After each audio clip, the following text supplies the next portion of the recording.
like, oh yeah, she's like, that's no big deal. It's just Trent Shelton's my friend. No big deal. So anyway, she's one of our favorite people. So thank you for doing this. Thank you for coming backstage with us.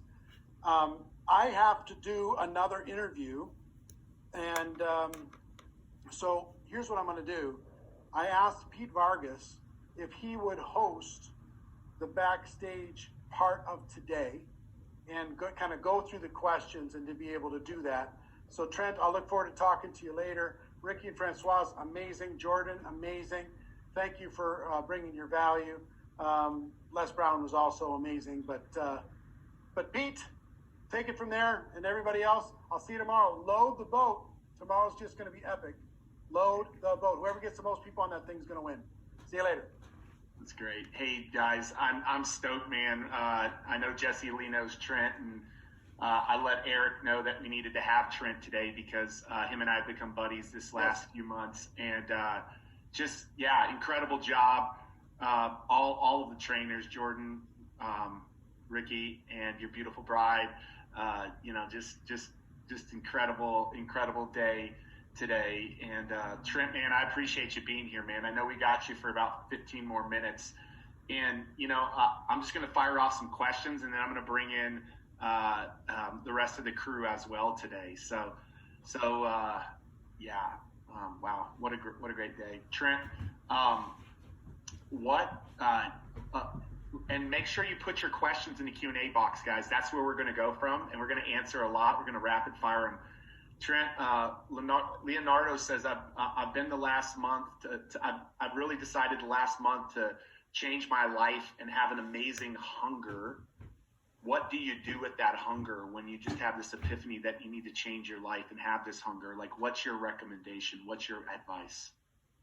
Well, I think it might be different for everybody, but when I have a hunger, and whether that's a dream that you have in your heart, or maybe a calling that you're feeling called to serve the world, I would get it on paper, man. I would write it out. I wouldn't just keep it in my head, because when you write and you journal it, it's first a form of therapy, but also it makes it real. You're able to see it on paper. So I would do that, and then once you write it out, I would try to seek. We use the word coaches or mentors or just a friend, somebody in this space or where you're trying to go, and talk to somebody about it. Like, try to get all the information you can. I always tell people, education in what you want to do is one of the most important things, education and experience. And so once you do that, I would tell you, after you get the education, then go do the experience, go serve, because action creates more belief in your life, right? As long as you have it as a dream, you can believe in it. But once you go do it, it's like me playing football, right? I can think I'm the best route runner ever, but until I go out there and work on my routes and go do it, it builds confidence, it builds belief. And that's the start. And then over time, you just be consistent with your gift. And so I would say to first write it out, journal it out, find somebody in the space or what you're trying to do to get you some education, and then go do the experience, whatever that is. No matter how small it may be, how big it may be, just going to do it is the most powerful thing that you can do. The first step is the most important step in the journey.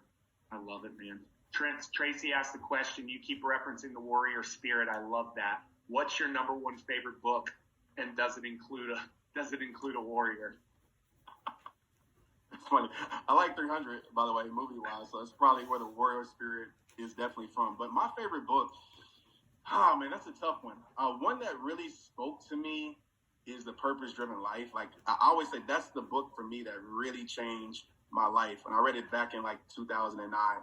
And it really made me understand that I had a deeper purpose, especially during that time of my life where I felt like I lost my purpose with sports. So I love The Purpose-Driven Life and so many other books that I can name, but that was the one that was at the foundation of my growth and change. I love it. One I gave my boy as the first one to read for him too, and the one I send out to everybody as a gift from us when we're doing that. Hey, three questions that are very similar. Two anonymous say, how do you stay consistent when things going crazy? How do you focus when there's chaos? But then there's one more that basically states the same thing. Can you speak about when you get distracted and overwhelmed and chaos? Like, how do you begin to navigate to get back on the right path? Great question, Jennifer, and a couple of other people.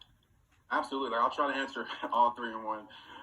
For me, it's a good time to talk about it because I'm in that space right now. I'm very overwhelmed. And so, one, you have to know that it's okay to disconnect. And I know that might not be the popular thing to say because, when I talk about consistency, but I'm always going to tell you, first, be consistent to listening to your soul, listening to your mental health, because I don't want anybody to burn out. And oftentimes when you take a break, you disconnect, you often step back. And for me, it's every single day. I'm in the woods, nature, and I'm able to really prioritize the things that matter in my life. And so that's a part of it. The second part I would tell you is focus on one win. Like, what's something that you could do that moves the needle in your business, in your personal life? Maybe you can have 3 wins for each area of your life, but just find something that moves the needle. And oftentimes we think that it has to be this major thing. I read something in John Maxwell's book the other day. It was like about the penny. He was like, if you have a penny, you double it every single day for 31 days, like $21 million. And I was like, that's crazy.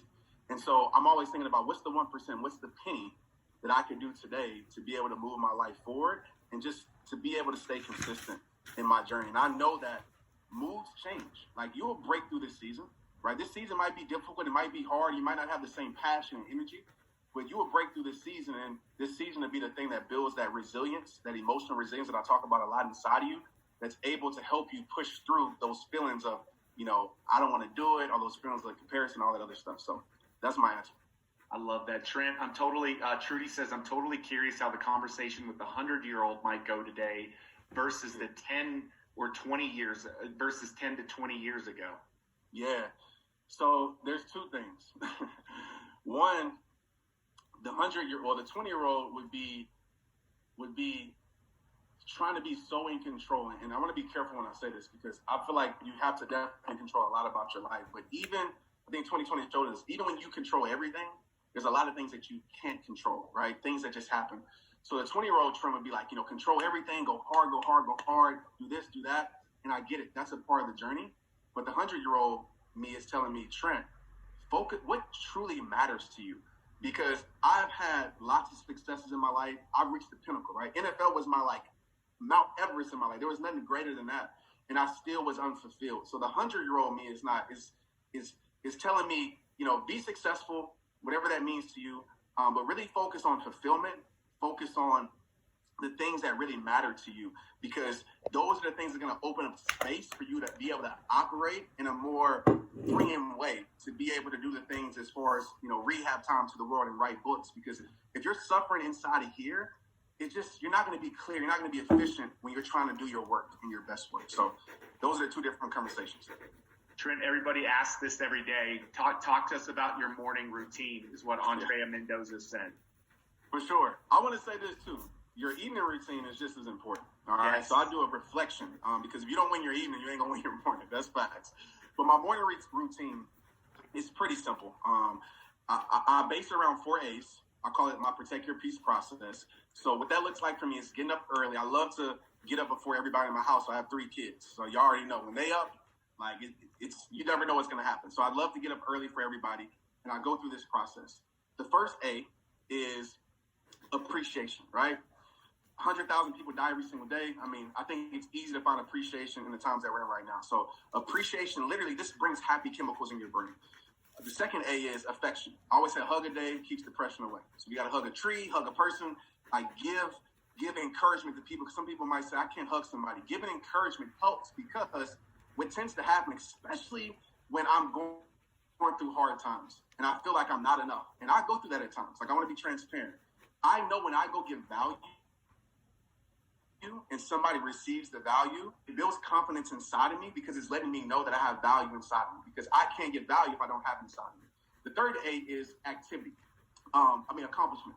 So I want to just do one thing. And sometimes this all ties in together, but one thing. Maybe it's cooking breakfast. Maybe it's working on my son Tristan. Maybe it's making a bed.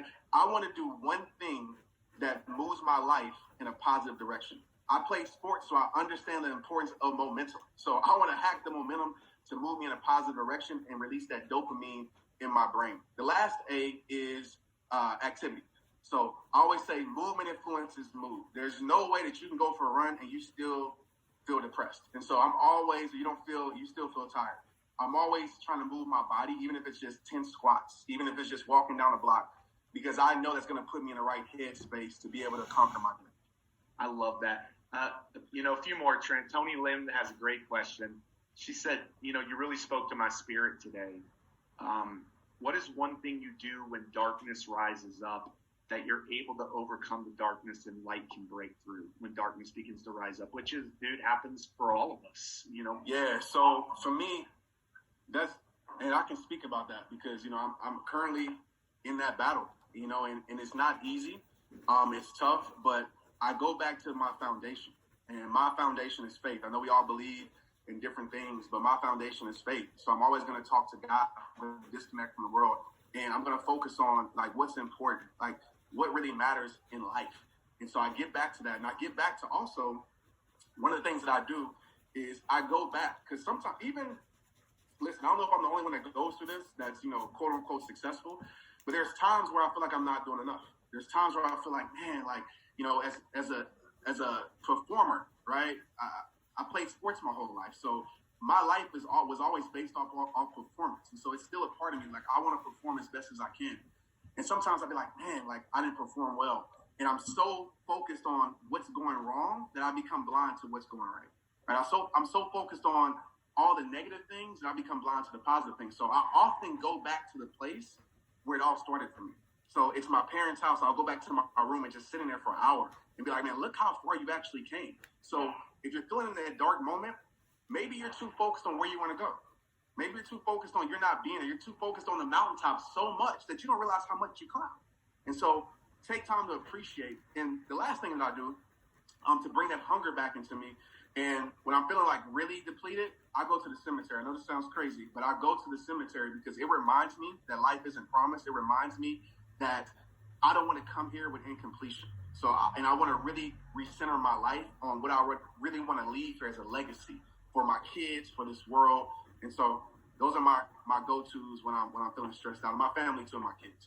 I'm going to ask you a couple more, and then we're going to let you go, like probably 2 or 3 more. There's such good questions that we won't be able to ask them all. I think we should ask one tactically, man. Like, you guys got to hear several people talk about social media, Frazier, Jesse Lee, a lot of people. Well, this guy does social media pretty dang good himself. And so let's get into that. Somebody says, how do you express yourself on social media? It says, Trent, how to express myself on social media when I'm feeling the most passionate and not come out in a wrong way? Like, am I overthinking it? Like, I'm going to follow up and just say, why